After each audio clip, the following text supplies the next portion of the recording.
Bonjour à toutes et à tous, c'est un grand plaisir de vous retrouver dans cette nouvelle saison de Projetez-vous. Nous aborderons tous les aspects des métiers de la gestion de projet et je vous donnerai tous les billes avec mes invités pour performer dans votre carrière et la faire évoluer. Petite nouveauté cette saison, tous les épisodes seront filmés et certains même en studio. J'ai prévu pour vous des invités exceptionnels qui partageront leurs expériences et leurs insights. Si vous êtes certifié du Project Management Institute, vous pouvez cumuler des points, des PDU pour votre certification. Je vous souhaite une bonne écoute.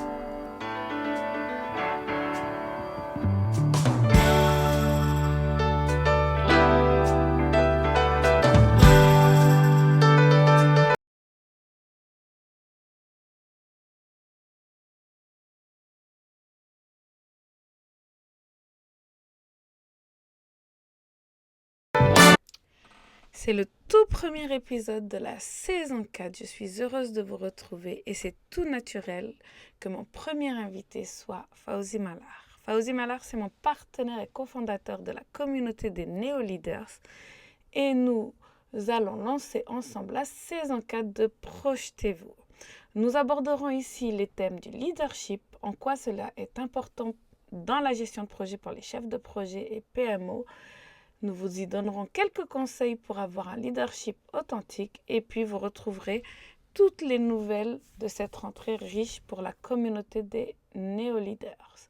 Si vous souhaitez suivre avec nous les aventures, je vous invite à écouter cet épisode, à vous abonner, à rejoindre la communauté et, grande nouvelle de cette saison, à écouter les épisodes hors série spéciaux pour la communauté des néo-leaders qui vont être publiés le jeudi. Cet épisode a aussi une nouveauté, il est filmé en studio. Je vous souhaite une bonne écoute. Alors bonjour à tous et bienvenue dans ce nouvel épisode de Projetez-vous. Aujourd'hui c'est le lancement de la 4e saison. En effet j'ai fait depuis un peu plus d'un an, 3 saisons et là nous en sommes à la 4e saison. Comme les universités américaines, j'ai des saisons d'été et d'hiver et pour moi c'était vraiment évident que pour cette saison je reviendrai avec Fawzi Mallar. Nous nous sommes vus il y a un an en interview, puis depuis nous avons formé la communauté des néo-leaders et c'est pour ça que j'ai tenu à t'inviter Fawzi Mallar. Bonjour. Bonjour et merci de cette invitation bienveillante. Alors Fawzi Mallar, je viens de parler de néo-leaders, j'en parle aussi souvent dans le podcast Projetez-vous. Est-ce que tu peux un peu nous raconter cette aventure néo-leaders, comment a germé l'idée et comment nous avons fondé tous les deux la communauté? Alors c'est très simple, c'est venu d'une idée déjà avec mes associés. Donc je suis fondateur de la société Starter Unit, l'université entrepreneuriale, qui est une entreprise qui accompagne les dirigeants, des managers. Et on s'est demandé par rapport au contexte actuel, changeant, économique, social, les problèmes de management, le travail à distance, les nouveaux comportements aussi actuels, remettaient en cause en fait les aspects leadership et management. Et donc on s'est dit naturellement qu'il fallait un accompagnement, une formation autour du leadership de demain. Et c'est là où est née l'idée de néo-leader. Ça ne s'appelait pas encore comme ça, on ne savait pas comment ça allait s'appeler. On pensait à leadership de 3.0. Et puis, le hasard ou pas, tu m'as invité à ton émission et c'est vrai que l'échange a été vraiment très intéressant. Ça tournait en plus autour forcément des valeurs du leadership, du management, puisque ce sont des valeurs qui nous mènent, qui nous guident au sein de Starter Unit avec mes deux associés. Et donc, naturellement, je recherchais justement des partenaires pour m'aider à développer cette communauté. Et naturellement, je me suis tourné vers toi parce que j'ai trouvé que déjà ton énergie, tes valeurs en fait collaient bien avec ce que je voulais en fait trouver comme partenaire. Et on a commencé à en discuter, puis on a créé la communauté tous les deux. Et puis d'autres partenaires sont venus après pour compléter l'équipe. Ben, merci pour cette réponse. C'était vraiment un honneur quand tu m'as demandé justement de faire partie ces néo-leaders, de cette communauté, de la créer ensemble. Bien sûr, le nom, on l'a trouvé un peu plus tard et puis on a commencé à échanger ensemble et puis finalement, on l'a créé il y a 6 mois exactement. Moi, pour ma part, donc moi je viens du monde de la gestion de projet, mais pour moi, un chef de projet, c'est un leader. À la base, c'est la première step d'être un leader. Un chef de projet, ça peut être un responsable d'équipe. Donc pour moi, c'était tout à fait évident que ça correspondait vraiment à mes valeurs en tant que chef de projet, PMO, gestionnaire de projet, mais aussi à ce que je me représentais du leadership actuel, du besoin actuel en leadership parce qu'on voit que tout va vite. Toi, tu parlais de télétravail, tu parlais de nouveaux outils, tu parlais aussi de la Gen Z par exemple, mais moi C'est je vais ça. parler aussi de l'intelligence artificielle, du monde qui va beaucoup plus vite et de la place du leader qui est différente de celle d'il y a quelques années, de celle d'il y a quelques décennies. D'ailleurs, Néo-Leader se rapporte beaucoup, comme on a dit, au leadership 3.0. Est-ce que tu peux me parler de ce concept-là? Bah, le concept, en fait, il est simple. Il y a eu, on va dire, trois époques en fait du leadership. Il y a le leadership en fait, où on recherchait plutôt des bras, donc c'était l'époque un petit peu industrielle, donc on organisait le travail, on manageait, on va dire, surtout pour augmenter la productivité de production, enfin plutôt l'augmentation de production en fait des voitures, enfin tout un tas de choses à industrialiser à l'époque. Ça, c'était le leadership 1.0. Donc, c'était plutôt un management vertical, très carré, même assez rude. Ensuite est venu le leadership en fait, donc 2.0.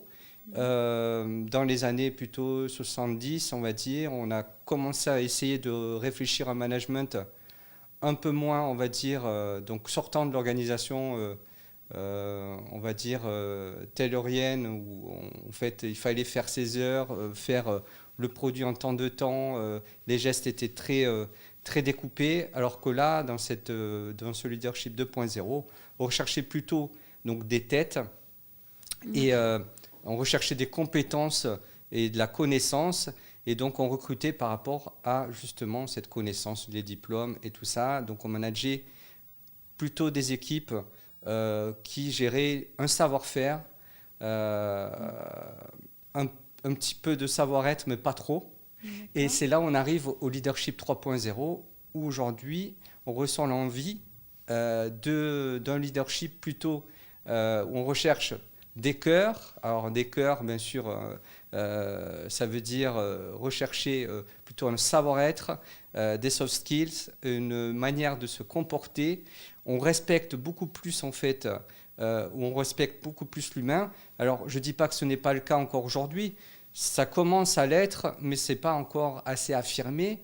Et ce leadership 3.0, on en a tous besoin parce que le management en fait vertical ne produit plus aucun résultat. Donc, il faut tendre vers un management un peu plus horizontal où le leader a sa place. Un leader en fait qui va savoir mener les équipes de façon beaucoup plus humaine et donc beaucoup plus respectueuse des êtres humains qui forment l'équipe. Je suis tout à fait d'accord avec toi et j'ai été frustrée dans mes expériences en voyant des chefs de projet, des directeurs, des managers qui restaient encore presque au leadership 1.0 ou au leadership 2.0. Et puis quand j'ai fait un petit peu mon évolution, quand j'ai un peu appris à avoir des compétences de leadership, quand j'ai mené des équipes, moi je me suis posé la question, je me suis dit mais pourquoi ça n'existe pas en fait? Pourquoi on m'a pas appris plus tôt? Pourquoi on m'a pas appris à l'école que ben, en fait le leadership c'est pas seulement être une tête et puis venir et puis avec ton expertise oui tu es arrivé à un certain niveau de la hiérarchie mais maintenant tu as besoin d'autres compétences qui peuvent s'apprendre peut-être en école de commerce ou bien dans les autres écoles françaises ou américaines mais si tu es à l'université t'as pas appris ça et je pense que c'est ce que tu as observé toi aussi. Est-ce que tu peux en dire un peu plus sur ça? En fait, c'est quelque chose dont on avait tous conscience, mais qu'on n'osait pas affirmer, puisqu'on savait tous forcément que la place, on va dire, le côté humain était nécessaire. On souffrait justement de ce manque d'humanité au sein des entreprises. Moi, j'étais 25 ans en fait dans le monde des entreprises. Tout d'abord, j'étais salarié pendant plus de 15 ans. Très vite, je suis devenu d'ailleurs chef de projet. C'est aussi des valeurs qui nous lient, puisque la gestion de projet, c'est quelque chose qui a fait, en fait 15 ans de ma carrière. Et je sentais bien en fait que mon envie allait plutôt vers une gestion humaine de mes équipes. Et je sentais qu'il y avait, alors c'est pas que ma direction était contre cela, mais je sentais bien que les valeurs en fait ne se croisaient pas entre ce que je pensais être un vrai besoin en fait de gérer des équipes de façon humaine, et puis de l'autre la nécessité de devoir contrôler, être un peu plus dans le micromanagement de la part de ma direction. Et donc on le ressent tous, en fait, on le ressent encore tous aujourd'hui, ce besoin en fait de mettre beaucoup plus d'humanité dans la gestion de nos équipes. Mais là, on doit vraiment l'affirmer de plus en plus. Et aujourd'hui, le leadership en fait plus humain, c'est pas seulement en fait, c'est pas une notion en fait bisounours, c'est une nécessité. Si on le fait pas, on ne respectera pas ces équipes. Les équipes vont décrocher de plus en plus avec les nouvelles générations qui savent les choses beaucoup plus que nous à l'époque. On va pas leur faire en fait faire ce qu'on nous a fait à nous, c'est-à-dire nous imposer en fait une façon en fait inhumaine en fait de travailler, irrespectueuse de notre vie aussi personnelle, de notre santé, et des valeurs que l'on porte. Le décalage entre les valeurs de l'entreprise et les valeurs personnelles ne peut plus être aussi grand qu'aujourd'hui. Donc il faut réduire ce décalage-là, ce gap, et donc rencontrer les valeurs de ceux qu'on recrute. On ne va pas recruter juste des têtes, il faut recruter donc aussi des cœurs, c'est-à-dire des personnes qui croisent en fait avec les valeurs de l'entreprise. Aujourd'hui on le sait, mais on ne le fait pas, on n'ose pas le faire. Avec la nouvelle génération qui pousse derrière, il faut suivre ce mouvement et en profiter pour enfin affirmer ce que l'on sait tous. On sait très bien que le leadership, on va dire vertical, le management vertical des équipes, c'est terminé. Aujourd'hui, on doit en fait développer notre leadership, trouver des leaders qui mènent en fait les équipes. Les leaders, ça n'est pas forcément une seule personne à chaque fois qui va leader les mêmes équipes. Ça va être la meilleure personne qu'on va trouver pour justement mener les équipes vers des objectifs communs. Et ça s'apprend. En effet, moi, je ne l'ai jamais appris, toi non plus, puisqu'on en a discuté souvent ensemble. Et ce que j'aime bien justement dans ton podcast Projetez-vous, c'est que tu as une manière en fait très humaine en fait de voir en fait la gestion de projet. C'est-à-dire que la gestion de projet ne se fait pas sans partager en fait une vision, sans partager en fait avec ses équipes, et c'est aujourd'hui une nécessité. Et j'espère qu'on va, c'est pour ça qu'on a créé la communauté NeoLeader, j'espère qu'on va créer ce leadership 3.0, ce leadership de demain dont on a tous besoin. Exactement, Fawzi, et merci donc de faire référence à Projetez-vous. Je mettrai d'ailleurs en lien de l'épisode notre interview à tous les deux et puis quelques épisodes qui parlaient de leadership. Pour moi, c'est vraiment inhérent dès qu'on commence à avoir des responsabilités d'être chef de projet, mais pas que. On va en revenir dans la question juste après que j'ai à te poser. Mais vraiment, c'était ça. Et pour moi, c'est ce que j'ai observé. J'ai aussi, par rapport à ma certification PMP, par rapport au fait que je sois bénévole au PMI, vu que le PMI, il préconise maintenant un chef de projet beaucoup plus émotionnel, beaucoup plus émotif, beaucoup plus leader. Émotif, je veux dire, ça veut dire qu'il est empathique, qu'il va comprendre les émotions des autres et il va aussi avoir des émotions qu'il doit comprendre et puis soit contrôler, soit divulguer, voilà. Et pour moi, ça, c'était vraiment au cœur de la nouvelle version du PMBOK et au cœur du chef de projet, on peut dire du nouveau chef de projet, parce qu'on s'est aperçu sur le terrain qu'il n'avait pas besoin d'être seulement un technicien, il fallait qu'il gère toutes les parties prenantes, que ce soit les équipes, sa direction, qu'il ait la bonne posture. Et pour moi, voilà, c'était aussi important de rajouter cette vision de leadership et humaine, parce que c'est le début d'une ascension peut-être, je l'espère pour nos auditeurs qui nous écoutent, je suis sûre qu'ils sont là par rapport à ça, pour pouvoir améliorer leur carrière, être de meilleurs chefs de projet, peut-être devenir des managers. Et donc c'est vraiment cette notion-là que je voulais apporter de l'humanité, de l'intelligence émotionnelle. Et ça, c'est aussi ce que j'ai trouvé dans mon partenariat avec toi, parce que toi, tu as beaucoup d'expérience là-dessus et que quand tu coaches, quand tu vas en université, je pense que tu transmets pas uniquement des méthodologies et des outils qui sont importants, hein, que ce soit dans le leadership et la gestion de projet que nous faisons via la communauté aussi des néo-leaders, mais c'est aussi une manière d'être, un savoir-être, une compétence humaine, fédérer les équipes. Et aujourd'hui, on voit bien qu'on ne peut plus accepter des leaders autoritaires ou des leaders qui ne vont pas transmettre la vision, qui ne vont pas donner du sens à leurs équipes. On parle depuis tout à l'heure d'ailleurs de leader et de leadership. Est-ce que tu peux donner ta définition de leadership et de leader ? Bien sûr, je vais la donner avant, je vais revenir sur ce que tu disais sur les chefs de projet. C'est symptomatique, d'ailleurs ce titre chef de projet, c'est symptomatique justement de la vision que l'on a à gérer des projets. Je crois beaucoup plus demain aux leaders de projet. Demain, je pense qu'on va développer plus de leaders et je pense que c'était déjà ta vision qu'on s'est rencontrés la première fois au podcast, mais c'est aussi celle qu'on développe ensemble avec toi et puis les autres partenaires de Néo Leader, justement, c'est de dire que le chef de projet, on lui demandait plus de manager que justement de leader. Et demain, il faudra qu'il soit un leader de projet, c'est-à-dire une personne qui va en fait mener ses équipes vers un objectif commun. Et c'est ça le leadership.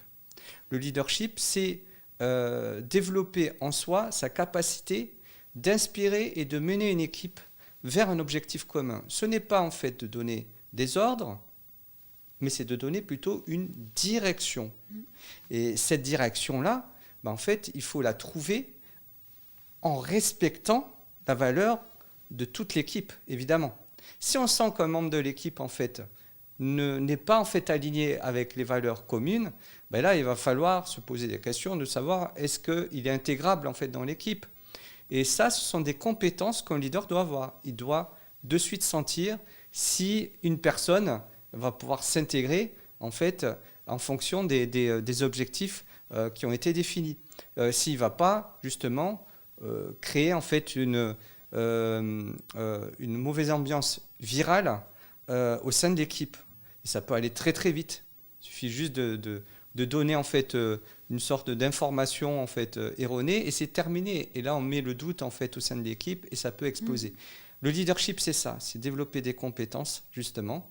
Alors évidemment d'abord humaines, mais aussi des compétences professionnelles, plus professionnelles, d'organisation, de communication, d'accord ? Grâce aussi à des outils. En effet, on parle beaucoup de l'IA en ce moment. Attention, c'est encore un mot, moi je trouve que c'est un mot gadget. Moi j'étais dans l'IT avant, et donc l'IA c'est avant tout en fait du machine learning. Enfin, c'est l'intelligence artificielle, c'est une notion très très large. Mais c'est avant tout la capacité que peuvent avoir les machines à développer une intelligence qui nous permet de nous soulager en fait, de certaines tâches. On parle aussi de machine learning parce que certains programmes peuvent nous permettre en fait, on peut permettre aux programmes justement d'apprendre par eux-mêmes certaines situations récurrentes. Et ces outils-là qui émergent vont servir en fait le leader. Ils ne vont pas le remplacer, ils vont servir le leader pour justement l'aider à créer une émulation au sein de l'équipe, plutôt respecter la vision qu'il a inspirée et qu'il a partagée à ses équipes et surtout va lui permettre de mieux s'organiser et d'automatiser des tâches qui de toute façon n'ont aucune valeur aujourd'hui dans son rôle. Je suis tout à fait d'accord, c'est une belle définition et j'ajouterais même que ce leader, il va adapter à chaque situation, que ce soit son leadership envers son équipe ou bien l'utilisation des outils qu'il a à sa disposition, si c'est des outils d'intelligence artificielle, si c'est d'autres outils développés pour l'équipe ou envers l'équipe. Alors pour toi, qu'est-ce qui fait un bon leader ? Quelles sont pour toi les compétences clés d'un bon leader ? Un bon leader, c'est celui déjà qui sait écouter. L'empathie, alors l'écoute, l'empathie, c'est pas la même chose, mais l'empathie va l'aider à mieux écouter. Alors évidemment, on peut rester sur la notion ou la différence entre écouter et comprendre, parce que c'est deux choses différentes. Mais d'abord, juste l'intention d'écouter, elle est essentielle. Et puis après, bien sûr, le fait d'écouter peut lui permettre de comprendre des choses. Oui. Mais il ne pourra le comprendre que s'il est empathique. Donc l'écoute, c'est bien. On parle beaucoup d'écoute active. Mais c'est limiter en fait la compétence que doit avoir un leader. L'écoute active, c'est bien, mais s'il ne comprend pas en fait ce qu'il écoute, ça ne sert absolument à rien. Et pour cela, il doit développer de l'empathie. Pourquoi ? Parce que quand on se met à la place des gens, quand on se met à la place de ses équipes, on comprend mieux en fait ce qu'ils nous disent. Et on comprend en fait là où ils veulent aller. Et donc, on peut se remettre en cause et se dire « Ah, ok, moi j'avais vu les choses différemment.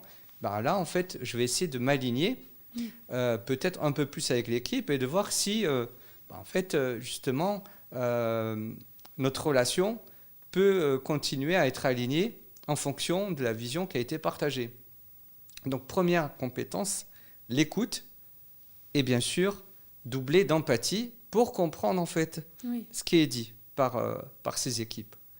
Donc, deuxième compétence, c'est la communication. Donc, après l'écoute et l'empathie, on va mettre tout ça dans une compétence qui est nécessaire. Il y a la communication.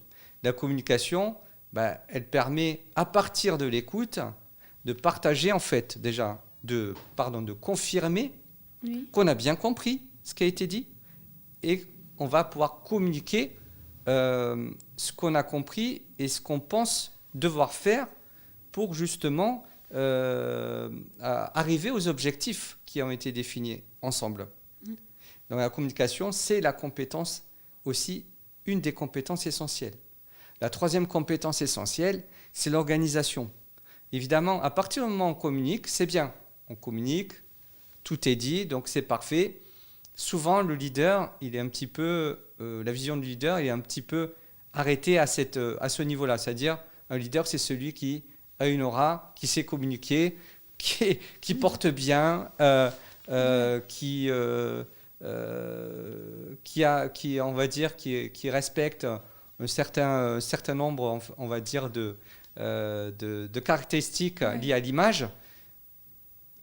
J'allais dire que c'est du bullshit. C'est pas du bullshit. Mais c'est vraiment limité à ce qu'est un leader, seulement à 10% de ce qu'est un leader. Évidemment, l'image, c'est important. Évidemment que si on communique de façon complètement incohérente par rapport à ce qu'on représente ce qu'on reflète, c'est sûr que ça ne va pas le faire. Par contre, communiquer ne suffit pas. Et donc, il faut organiser, en fait. Il faut faire ce qu'on a dit. Donc, ok, le dire, c'est bien, mais le faire, c'est mieux. Donc, il faut faire ce qu'on a dit. Et pour le faire, il faut bien l'organiser, bien le planifier, mais pas seul dans son coin. Il faut le faire avec ses équipes. Et donc, dire, voilà ce que je vois, en fait, de la direction que l'on doit prendre et comment on doit le faire. Est-ce que vous en êtes d'accord ? Évidemment, le but, ce n'est pas d'être toujours dans la discussion infinie. C'est de dire, bon, voilà comment vous voyez les choses. Et puis après, on croise les visions et on s'aligne. Donc ça, c'est la troisième compétence, l'organisation, qui est essentielle. Et moi, je dirais qu'il y a une quatrième compétence, c'est aussi savoir guider et suivre ses équipes sans les fliquer. Le micromanagement, c'est terminé. Ah oui, ça, je suis tout à fait d'accord. Enfin, c'est terminé. Ça doit être terminé. C'est encore trop présent, en fait, en entreprise. Et moi, je dirais que ça s'est aggravé avec le Covid. Je m'explique. Le micromanagement était toujours latent, en fait. Avant le Covid, on commençait plus ou moins à en faire sans le faire voir. On le cachait un petit peu. Moi, les managers que j'avais, et puis même dans les entreprises dans lesquelles j'ai évolué, voyaient toujours, en fait, un micromanagement latent qui ne se disait pas, mais qui se sentait. D'accord ? Avec le Covid, ça s'est complètement renversé. Pourquoi ? Avec le travail à distance. ben, le micromanagement a repris sa place. Et là, par contre, il s'est vu.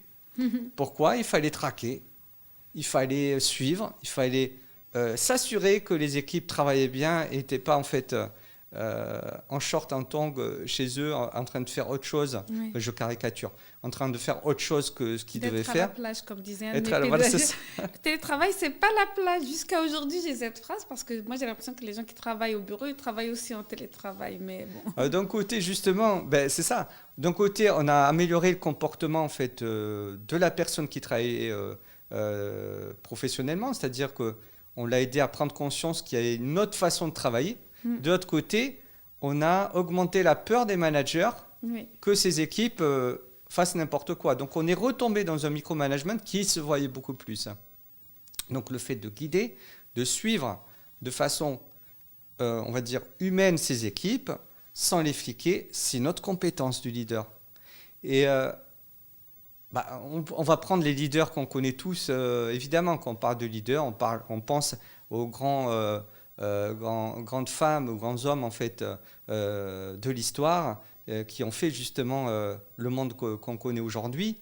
On ne les voit pas faire du micromanagement, on les voit dire les choses, faire en fait au mieux ou organiser et recruter des équipes autour d'eux pour faire justement ce qui a été dit.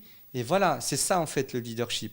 C'est pas le micromanagement. Alors maintenant, évidemment, une fois que j'ai dit ça, comment on peut justement permettre le leadership?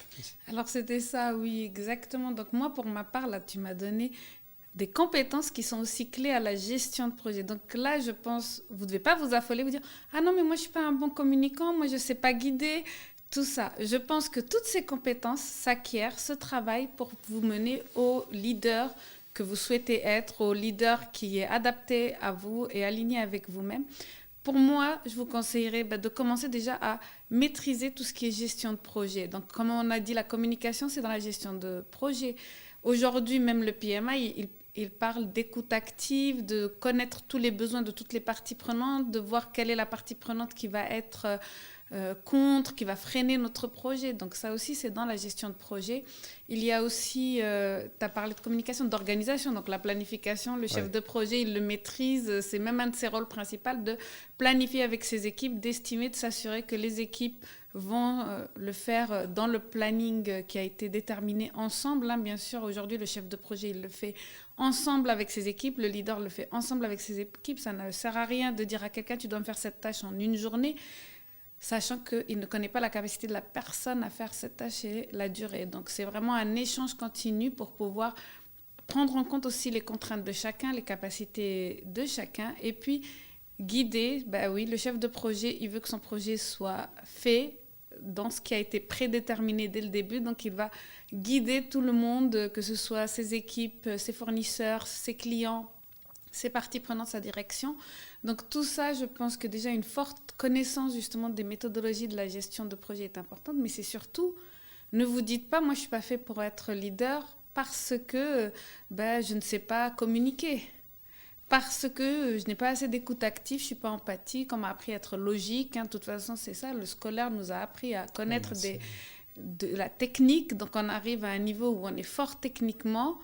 Et puis à ce moment-là, on se dit, mais peut-être que j'aimerais bien accéder à des postes de direction technique ou direction du système d'information, la DSI. Mais comment je le fais? Ça ne va pas être vos compétences techniques, ça va être exactement les compétences que Fawzi vient de nous dire.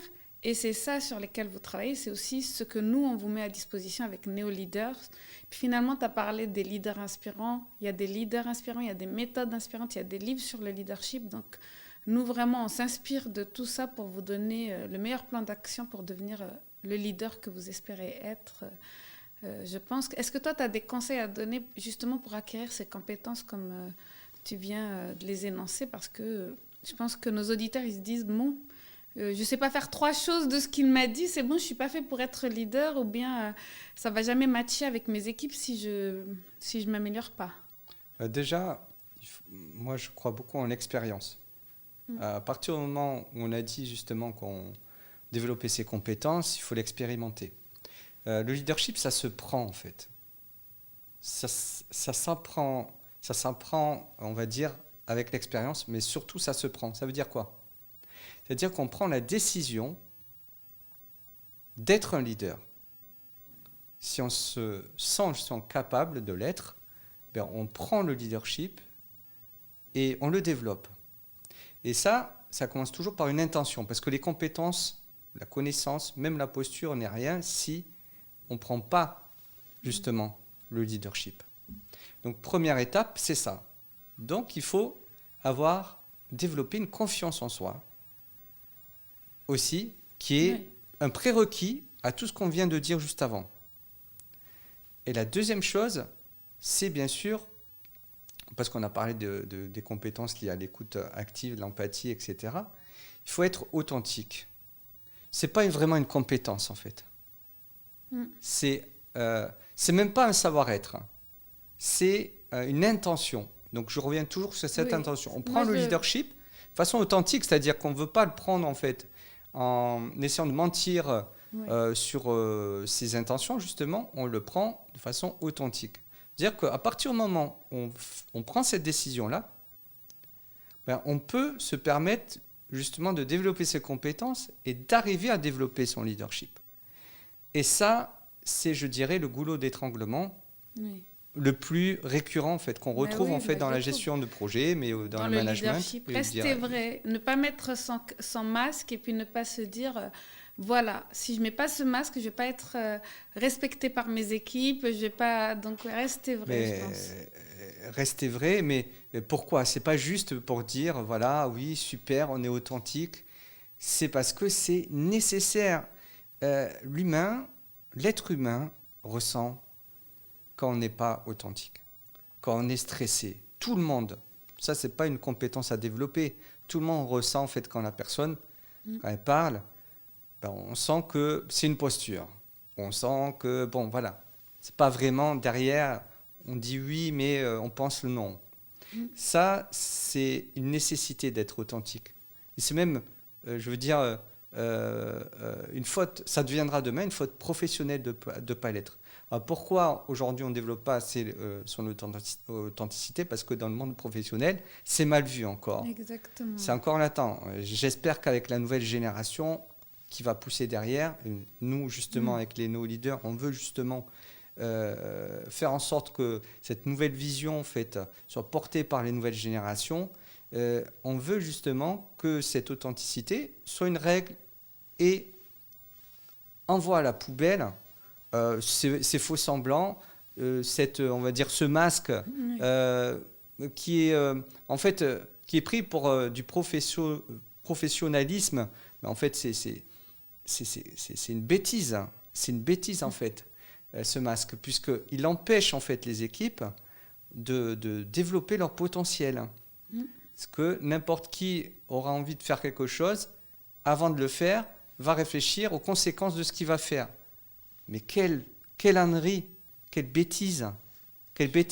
On stoppe en fait les capacités de ces équipes par quelque chose qui est en fait de l'ordre de vouloir contrôler en fait. Cette idée-là de mettre un masque, mais en fait, tout le monde le met ce masque parce que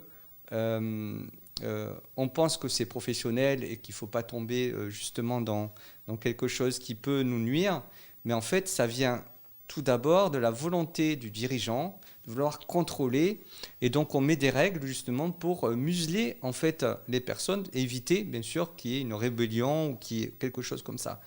Mais de toute façon la rébellion, si elle doit, ou le chaos, s'il doit exister au sein d'une entreprise, il existera, posture ou pas posture. Donc autant être authentique, ça ne veut pas dire tout dire forcément. Ça veut dire dire ce que l'on pense en fonction du contexte qui est le nôtre. Ce n'est pas tout dire forcément. On ne va pas raconter sa vie. Bon, moi, j'en connaissais pas mal dans ma vie professionnelle qui racontaient beaucoup de choses de leur vie. Bon, j'avais presque envie de le dire. Attends, tu n'es pas obligé de te raconter. Laisse-en dans ta vie perso. Mais bon, il y a bien sûr un équilibre à trouver entre l'authenticité, évidemment sans trop dévoiler non plus, puisque tout le monde a son jardin secret, il faut le respecter aussi. Mais aujourd'hui, les choses sont en train de changer. Exactement, moi ce que je voulais dire, ils portent aussi leur masque pour éviter de montrer leur vulnérabilité et puis se dire on va m'attaquer sur cette vulnérabilité-là, sur cette faiblesse. Et d'ailleurs, plus un leader se sent pas compétent, se sent pas légitime, plus il va renforcer ce masque-là parce qu'il a peur justement d'être... Et pourtant, ça se voit. Pourtant, moi, j'en ai vu plusieurs, des leaders qui sont très techniques, qui n'avaient pas de compétences de communication. Et puis, les équipes, elles étaient vraiment perdues, dépitées. Alors que je me disais, mais juste analyse ton leadership, peut-être que même ton chef te disait quelles étaient tes vulnérabilités ou tes manques de compétences, et puis là, tu seras un meilleur leader. Mais non, pour eux, c'était vraiment quelque chose sur lequel on pouvait les attaquer, et donc ils essayaient de renforcer le masque, c'était vraiment important, et donc ça, c'est vraiment à ne pas faire. Et puis si je reviens sur les compétences que tu as mis en œuvre pour être un bon leader, je voulais rappeler que... on envoie la néolettre et c'est toi, Fawzi, qui rédige cette néolettre. Et dans cette néolettre, chaque semaine, il y a vraiment un plan d'action qui est facile à mettre en place et qui peut ensuite vous faire monter les steps du leadership pas à pas. Donc, n'hésitez pas à mettre en place justement ces conseils actionnables qui sont mis dans la néolettre et puis à nous faire des retours en remplissant les formulaires, à nous dire si ça a fonctionné, des exemples de la situation quotidienne. Je vous rappelle, donc là, je vais laisser Fawzi un petit peu parler de ce qui a été fait sur NeoLeader, mais je vous rappelle que nous, on a un système de points qu'on va aussi vous dire, qui va vous permettre aussi d'évoluer dans votre leadership petit à petit, de passer d'un leadership pas complet, je dirais, parce qu'on a tous en nous du leadership. Je pense que c'est pas seulement dans la vie professionnelle, mais aussi dans la vie privée, personnelle. Et puis petit à petit, à compléter ces compétences de leadership pour accéder à des niveaux de néo-leaders, que nous on appelle ça, et qui vous donnent accès à des ressources complémentaires, là vous êtes prêt à acquérir plus de compétences, plus de ressources. Donc là je vais essayer de laisser Fawzi parler sur tout ce qu'on a fait depuis le début de néo-leaders, voilà ce qu'on a mis en place. Depuis néo-leader, ça fait 6 mois que c'est vraiment créé, que la communauté donc grandit. On a essayé justement de donner des contenus actionnables au mieux, qui donnent surtout l'état d'esprit dans lequel le néo-leader, donc leader 3.0, doit avoir.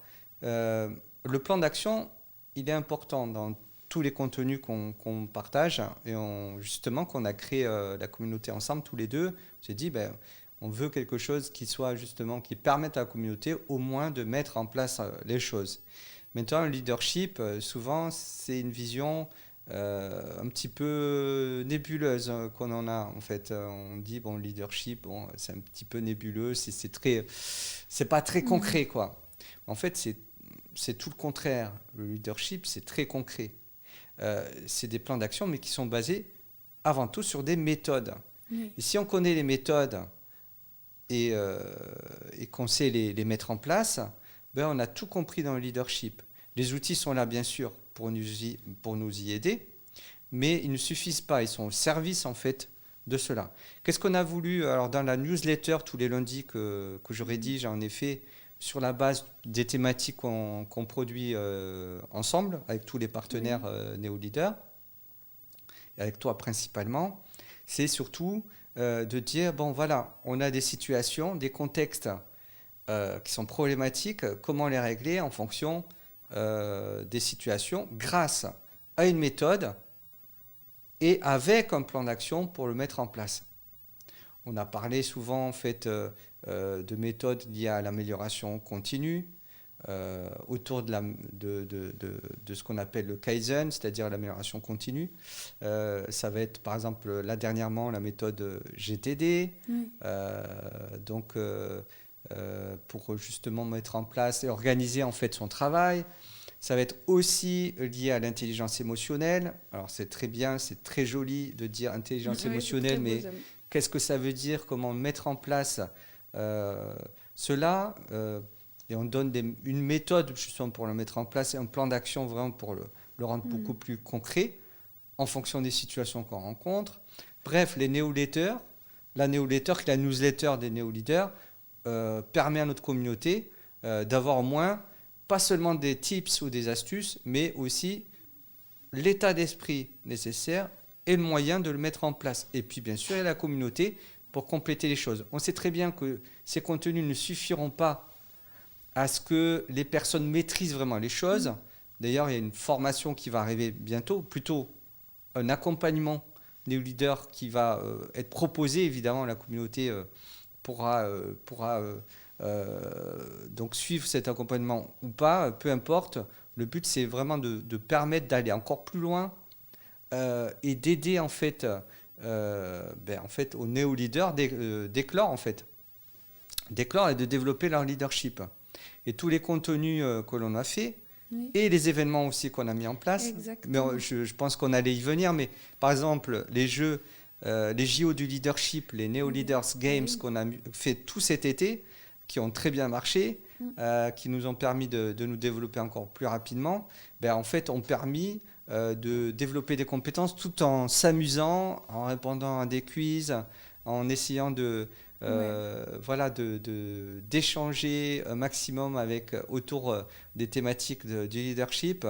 Ça a permis à plein de personnes de voir en fait le leadership d'une autre manière, d'une façon beaucoup plus ludique. Et d'ailleurs, les contenus sont toujours tournés pour qu'ils soient actionnables, qu'ils soient aussi assez ludiques justement à développer. Et d'ailleurs, l'accompagnement qui va arriver va être un accompagnement qui ne va pas être une formation en ligne classique, mais on va y revenir juste après.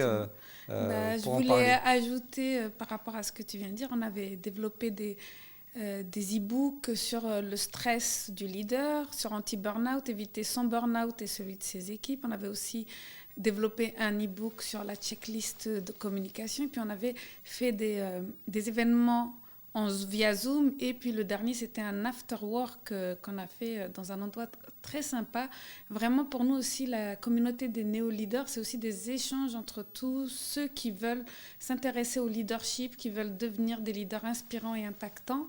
C'est vraiment ça le but. D'ailleurs, vous pouvez vous inscrire. En description de l'épisode, il va y avoir le lien pour l'inscription à la communauté des néo-leaders, mais aussi les liens de nos réseaux sociaux respectifs et ceux de la communauté néo-leader. Vous pouvez nous retrouver, vous pourrez retrouver toutes les actualités, des conseils aussi presque quotidiens sur le leadership et sur une posture, sur la communication, sur des situations réelles, par exemple, que vous rencontrez dans vos équipes, avec vos clients. Donc vraiment, n'hésitez pas à vous abonner et puis à venir à notre rencontre. C'est vraiment, je pense, intéressant. Et puis beaucoup l'ont déjà fait et je trouve qu'ils sont vraiment...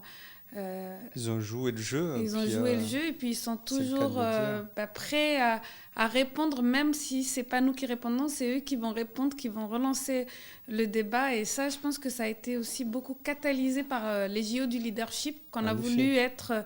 vraiment très généraliste, c'est-à-dire que dans quelques questions, c'était vraiment évident. C'était évident des fois, mais ce n'était pas mis en place. Par exemple, on parlait de certaines choses, on se dit, mais oui, mais cette réponse, elle est évidente. Et pourtant, dans la réalité, dans les entreprises, dans les leaders ne l'appliquent pas. Et puis, inversement, on vous a proposé des nouvelles méthodes. Donc, il a parlé de la méthode Kaizen, JDD. On a parlé aussi, pendant l'été, du servant leadership, par exemple, ou d'autres théories du leadership qui sont importantes. Sachez que dans notre communauté néo-leader, on va vraiment vous donner toutes ces ressources pour pouvoir choisir après parmi ces outils-là ceux qui correspondent plus à votre leadership, mais aussi à la situation dans laquelle vous êtes. Et donc vraiment, complètement. C'est ce qu'on a développé ces 6 derniers mois. On a développé ça, en effet, ensemble, et aussi grâce à tous nos partenaires. Je pense évidemment aussi à Jimmy, pour la partie gamification. Ouais. Explique-nous, justement, présente-nous donc nos partenaires qu'on a... Justement, c'est ce que j'allais te dire. L'aventure, elle a continué en coulisses parce qu'on prépare vraiment une nouvelle saison là, de Neo Leaders qui va se lancer prochainement avec une vraie équipe. Et raconte-nous chacun de ces partenaires et comment tu les as rencontrés et en quoi est-ce qu'ils peuvent apporter à la communauté des Neo Leaders. Alors, ça a été vraiment un plaisir de développer cette équipe. Ça a commencé avec toi et puis après, on a essayé de continuer aussi à Après, la réflexion qu'on a, Starter Unit, ça existe depuis maintenant plus de 5 ans. Donc, on a une vision en fait du leadership qui est propre et surtout des valeurs. Et on voulait retrouver des personnes qui, comme toi, aient des valeurs communes avec Starter Unit pour fonder justement Neo Leader. Et après, dans les coulisses, qu'est-ce qui s'est passé? On a, via des échanges, mais de façon d'ailleurs très naturelle, sans chercher à recruter, on a croisé, alors hasard ou pas, on a croisé des personnes qui vraiment collaient complètement comme avec toi, avec ses valeurs. Je pense à Raluca, qui doit nous regarder, j'espère en tout cas, Qui pourra en être ce moment. présente des fois dans certains de nos événements et qui est active dans la communauté. En effet, et qui experte aussi en tout ce qui est coaching en fait de dirigeants du coaching à high level. Et en effet, le leadership, ça s'apprend d'abord, donc il faut développer les connaissances, ça s'expérimente. Donc on est à un niveau middle en fait de leadership, mais surtout après, ça se muscle. Et là, on parle vraiment de coaching vraiment high level de dirigeants ou de managers pour muscler leur leadership et essayer avec résilience de dépasser les obstacles. Donc Raluca, elle est vraiment dans ce coaching-là, parce qu'elle a l'expérience vraiment de ce coaching. Nous, de toute façon, au sein de Starter, on a aussi des programmes qui répondent à ces différents niveaux en fait, de leadership. Et donc, j'ai rencontré Raluca, mais vraiment sur LinkedIn, mais vraiment tout à fait naturellement. J'avais posté en fait des contenus, elle avait réagi, on s'était dit, on a l'air d'avoir les mêmes valeurs, allez, hop, on se retrouve sur Paris, on s'est retrouvé sur Paris et ça a matché de suite. Et je lui ai parlé, bien sûr, du programme Neo Leader. Ensuite, on a rencontré donc Jimmy. Alors, Jimmy, c'est une connaissance, très bonne connaissance d'un de mes associés, Kevin, qui m'a présenté. On s'est aperçu aussi qu'on avait tous les trois le même âge, Kevin, moi et Jimmy. Et puis, je suis le seul à ne pas avoir vos âges. Donc. Vraiment, c'est beaucoup plus jeune que nous, c'est pour ça. Bon, ça va. J'accepte, donc c'est parfait. Merci. Mais ça s'est fait naturellement. Jimmy, en fait, c'est un expert dans la formation. Il a travaillé beaucoup dans les organismes de formation, dans la gamification aussi des formations. Et c'est ce qu'on veut pour Neo Leader, un accompagnement très ludique, on en parlera tout à l'heure. Et lui, c'est vraiment l'architecte de ce côté en fait ludique. Les JO du leadership, il nous a aidé fortement, même il nous a insufflé, on va dire, la manière de faire, avec le système de points, les récompenses, etc. On s'est éclaté à faire ça c'est grâce à lui. Et je pense qu'on va continuer vraiment. Je vois que notre accompagnement ne sera pas un accompagnement, je pense, typique.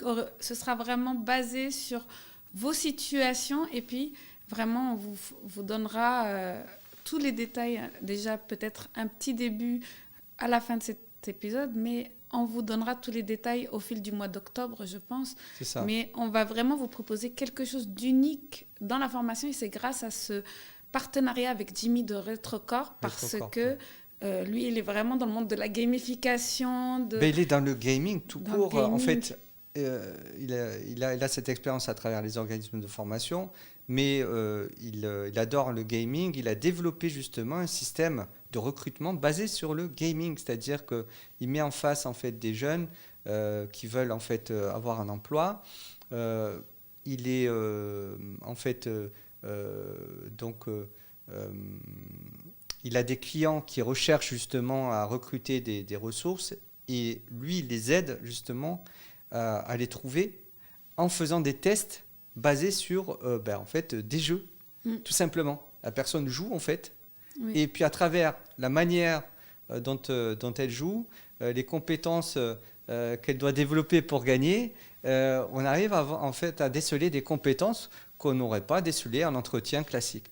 Et ça, cette façon de faire, en fait, on la veut en fait pour Neo Leader et il va nous aider à la développer.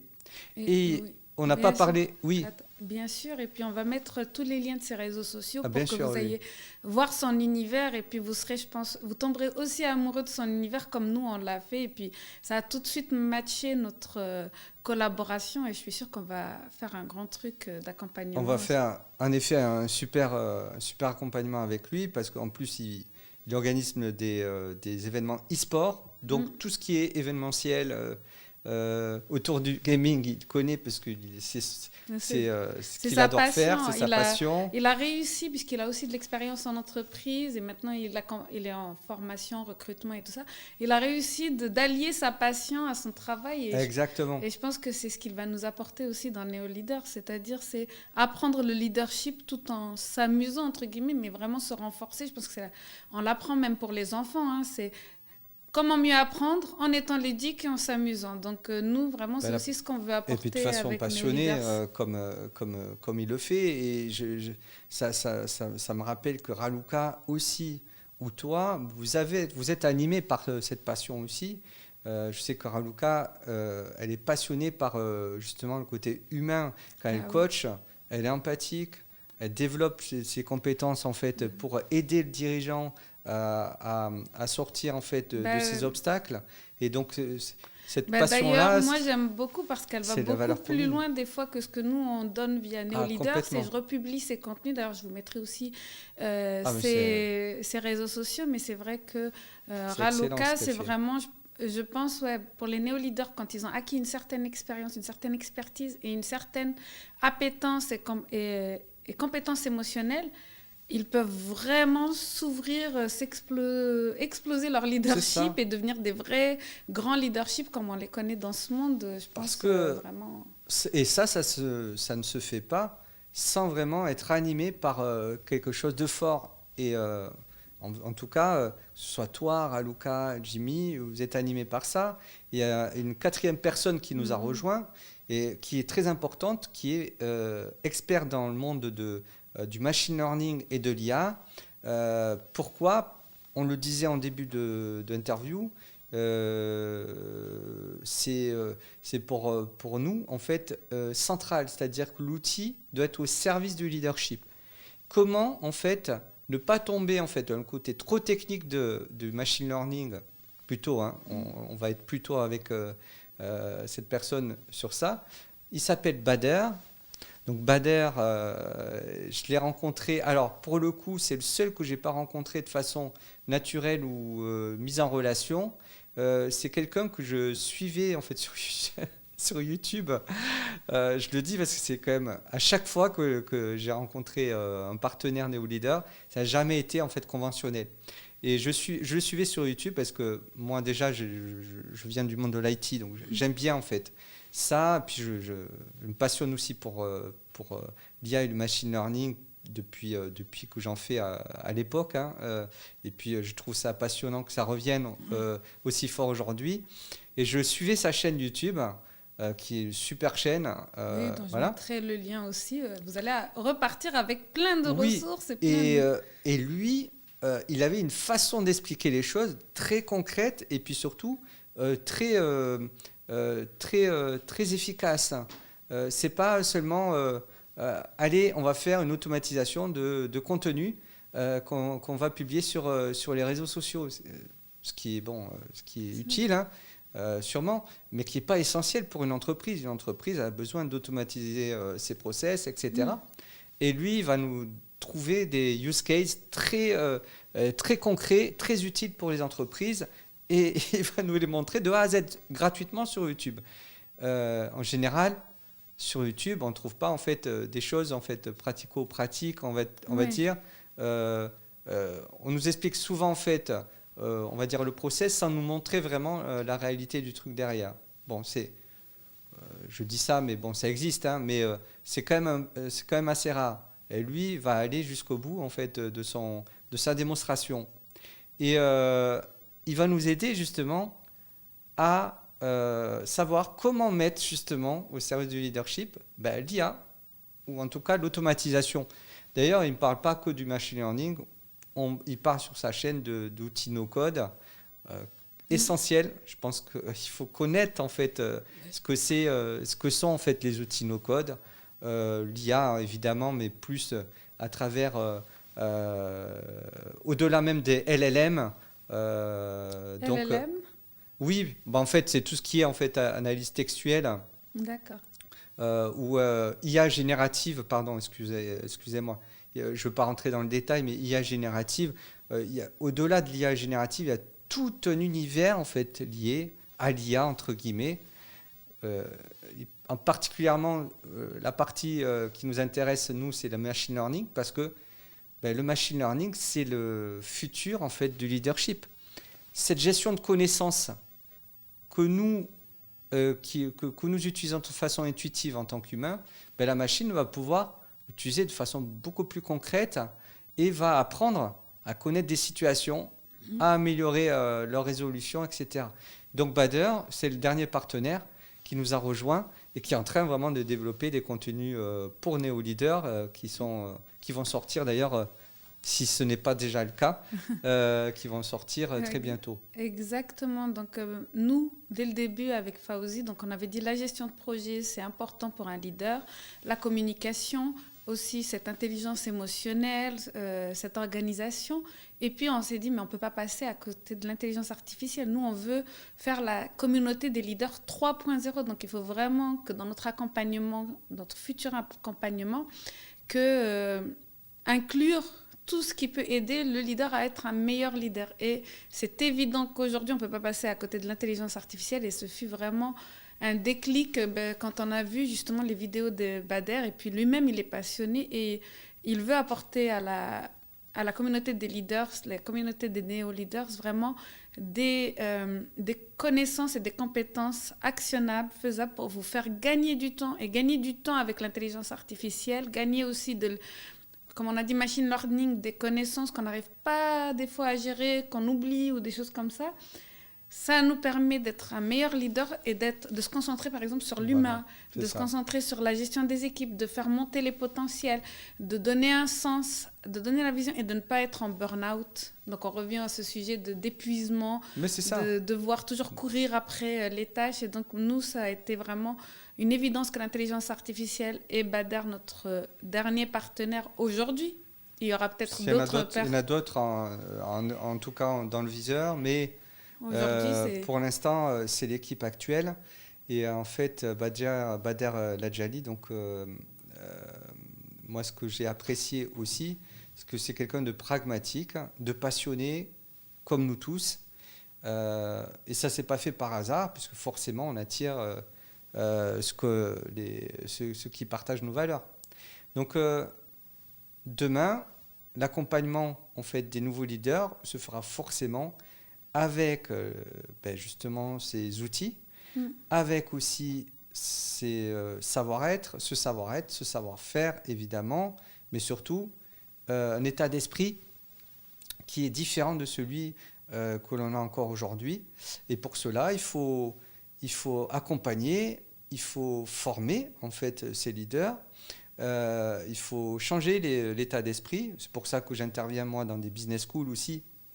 Je sais que tu interviens aussi dans des universités, pour justement être en contact avec une nouvelle génération, leur rappeler vraiment l'importance de ces compétences-là, qu'un leader, ce n'est pas forcément un chef, mais c'est aussi une personne qui peut être à n'importe quel niveau dans l'entreprise et dire « je prends le leadership et je prends le courage à deux mains et puis j'y vais, je vais proposer des choses ». Ça, c'est vraiment quelque chose qui n'est plus lié à une vision verticale du management. C'est que tout le monde a un leadership qui peut développer, qu'il soit manager, chef de projet ou pas, ou qu'il soit simple en fait membre d'équipe, tout le monde peut développer cette compétence.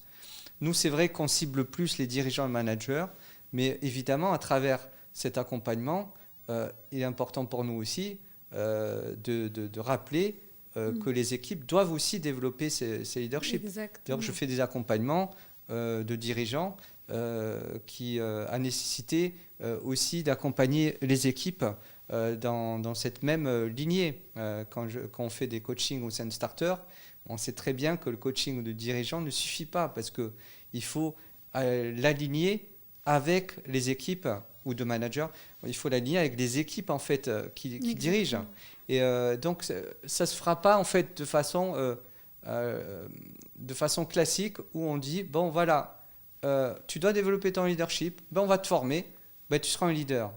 Non, c'est pas aussi simple que ça. Ça devrait venir de l'intérieur. Je pense que quand tu m'as dit c'est une vocation déjà, même quand tu arrives jeune, étudiant, tu as 2-3 ans d'expérience, c'est bon, tu as fait le tour de ton poste, tu peux te dire ben maintenant j'ai envie de leader ce projet pour améliorer une partie de mon équipe, une partie de mon projet. Voilà, j'aimerais mettre en place cet outil, ça va nous faire gagner du temps. Et ça, déjà, tu commences à avoir des initiatives de leader, tu as cette envie d'être leader. Moi-même, quand j'étais jeune maman, en plus, moi, mon leadership, il est né avec ma maternité, quand j'ai été jeune maman. Et puis là, ma responsable, elle m'a dit, bon, tu préfères aller vers l'expertise technique ou bien est-ce que gérer l'équipe, faire monter en compétences les nouveaux et tout ça. Et dès là, j'étais vraiment sa seconde.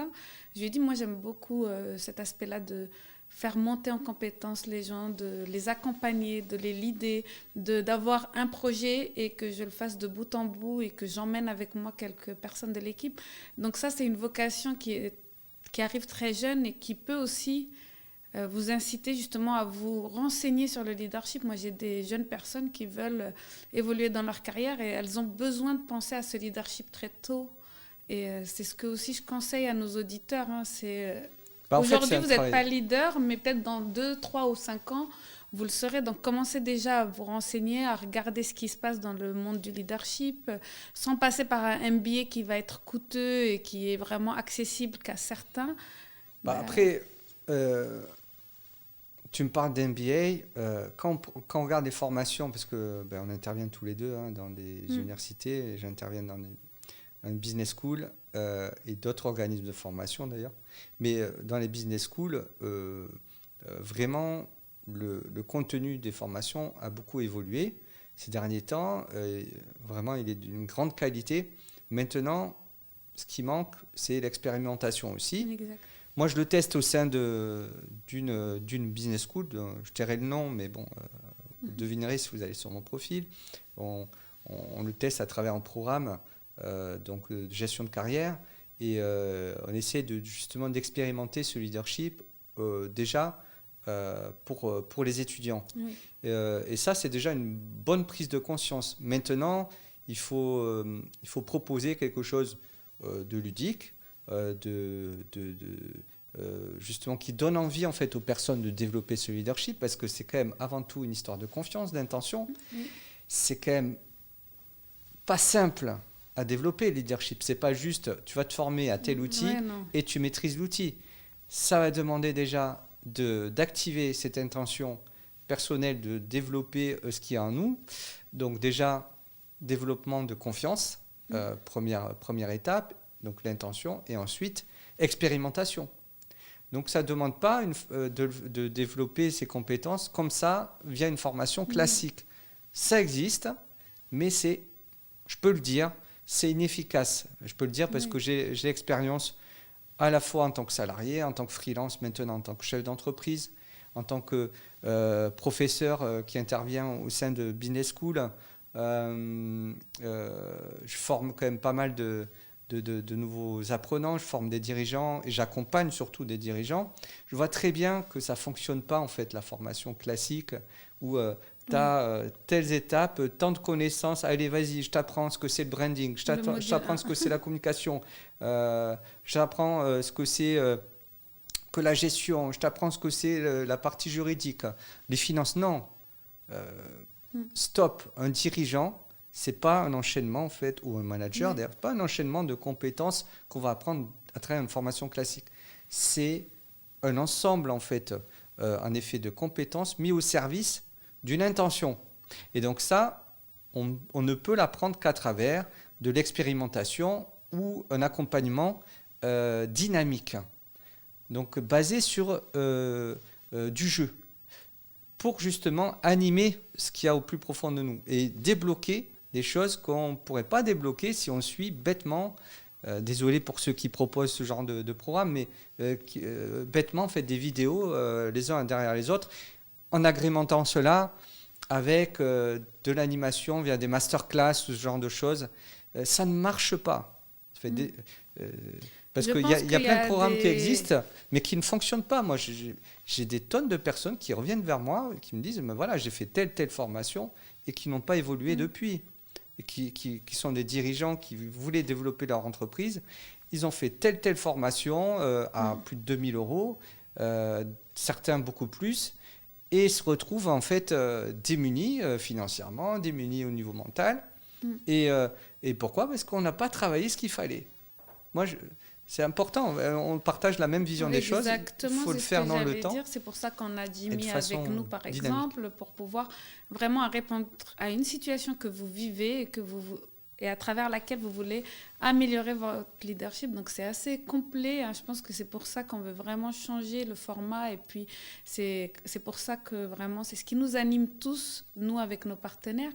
Et justement, je voulais te demander, Fawzi, qu'est-ce qui est prévu pour les prochains mois sur NeoLeaders ?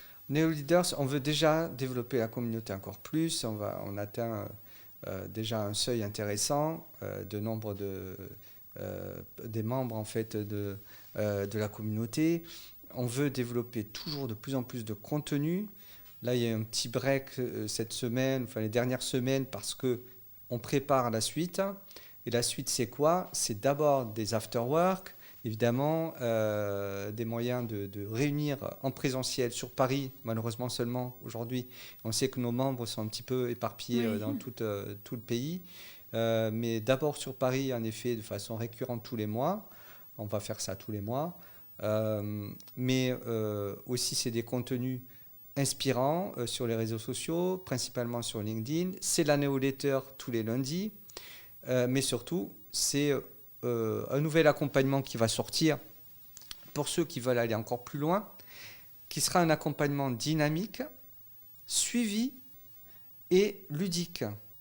Ça, c'est important. Jimmy nous aide à gamifier justement cet accompagnement qui va sortir là très prochainement et on va vous en dire plus quand ça sera le moment.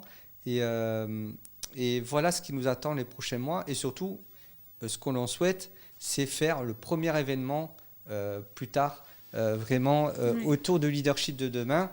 Mais ça va demander du temps, puisqu'un gros événement comme ça, moi j'en ai déjà fait un, j'étais partenaire avec du Game Changer,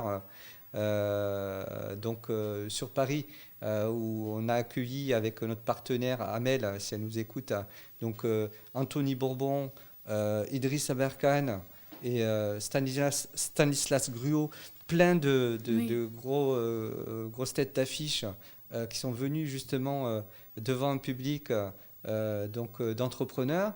On veut faire en fait un petit peu la même chose pour le leadership de demain avec des personnes qui représentent en fait ces valeurs-là.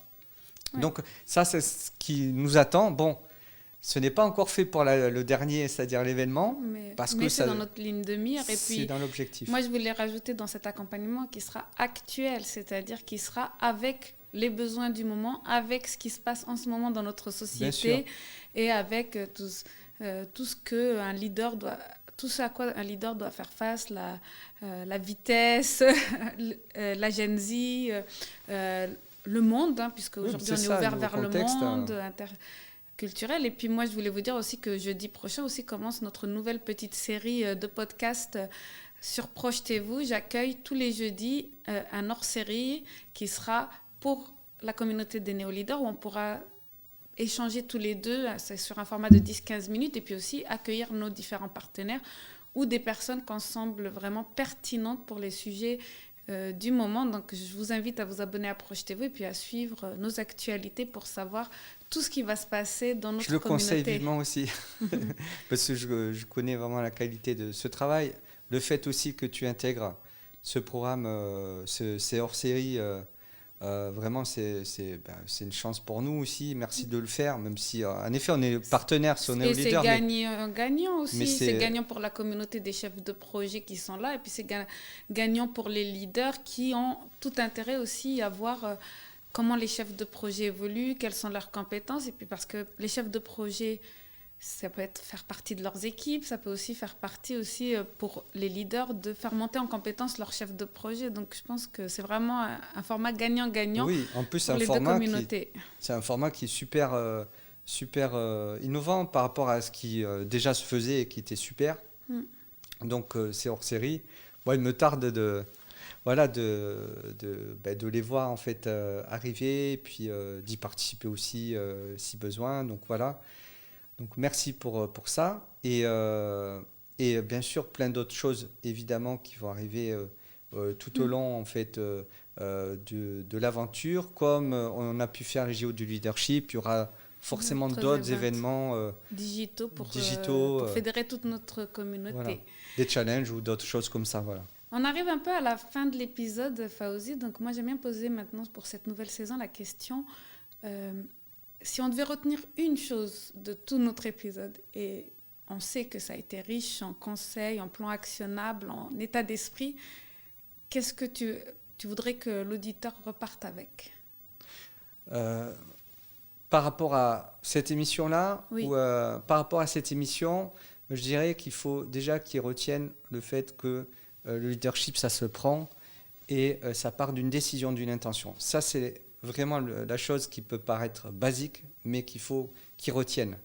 Et on ne peut pas développer du leadership grâce à des outils. Il y en a plein, il y a une profusion d'outils qui existent. Ça ne suffira pas. Grâce à des techniques aussi, ça ne suffira pas. Grâce à des méthodes, ça ne suffira pas. Il faut qu'il se base sur déjà la nécessité de prendre le leadership. Donc c'est une décision qu'il doit prendre. On n'a pas parlé de décisionnel comme compétence, mais c'est essentiel aussi. Moi, je la mets dans les compétences organisationnelles. Pourquoi ? Parce que on organise à partir du moment où on prend des décisions et puis surtout, pour réaliser le plan d'action, il faut bien sûr le réaliser sur la base des décisions qu'on va prendre tout au long en fait, du projet. Et si on doit dire en fait ce que doit retenir l'auditeur aujourd'hui, c'est que les techniques d'organisation, même les compétences qu'on a évoquées tout à l'heure, les outils ou même les relations qu'on peut avoir ne suffira pas à développer notre propre leadership. Ce n'est pas parce qu'on connaît un tel qu'on va être un leader demain. Je dis ça parce que certains influenceurs pensent que voilà, ils sont des leaders parce que voilà, ils sont connus, et ils ont une audience, etc. Ça ne suffit pas. Nous, on grossit petit à petit au sein de nos leaders, on fait grossir notre communauté parce qu'on sait que ces membres de la communauté sont des membres en fait, de qualité.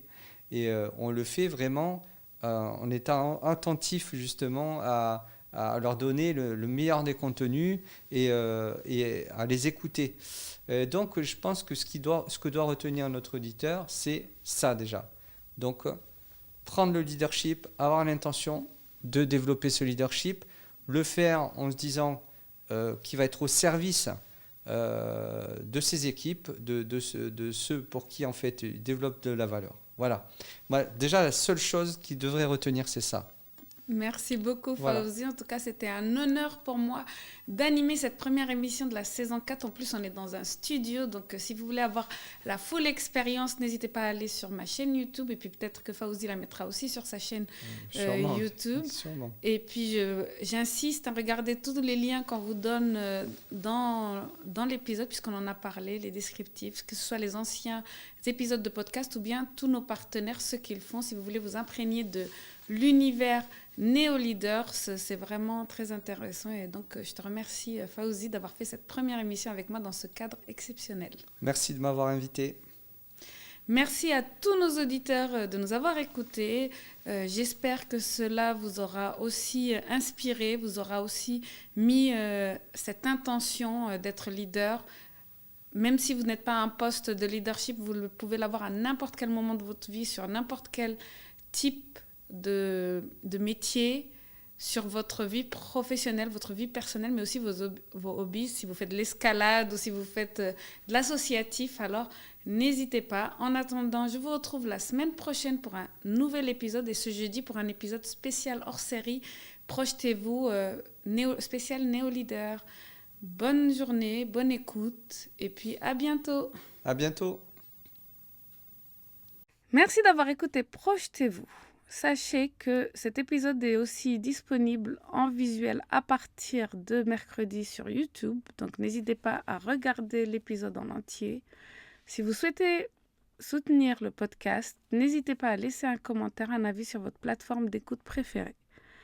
Cette saison, j'ai rajouté aussi des hors-séries spéciaux néo-leaders en co-animation avec Fawzi Malak, mon partenaire, qui vont paraître tous les jeudis. Profitez bien, n'hésitez pas à me contacter et mettez en place les plans d'action qui vous sont conseillés par tous mes invités et moi-même. Je vous souhaite une bonne semaine.